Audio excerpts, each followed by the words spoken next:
Yan, ito yung luma. Ito yung bago galing Toyota. Nasa 7,000 plus. Ayan. Yan ang parts number niya. Ayan.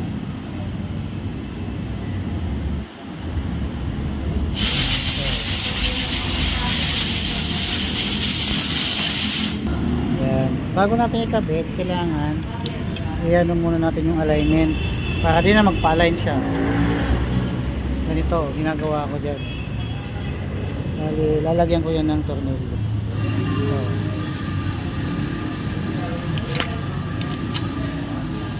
Para pantay.